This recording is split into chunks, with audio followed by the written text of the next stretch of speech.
টি-টোয়েন্টিতে নতুন রত্ন পেল বাংলাদেশ।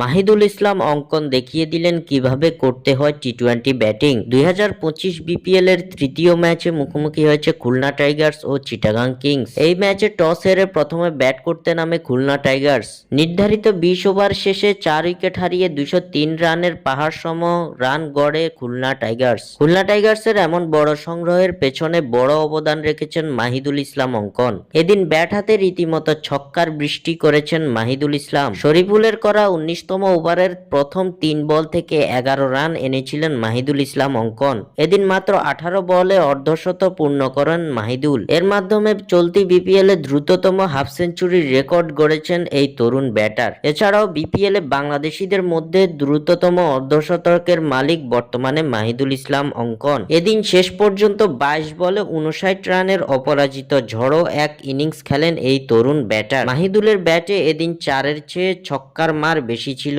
6টি ছক্কা এবং 1টি 4-এ এই ঝড়ো ইনিংসটি সাজিয়েছেন মাহিদুল, যার মাধ্যমে গড়ে ফেললেন এই দুই রেকর্ড। স্বাক্ষর থেকে সাদবিন ইসলাম।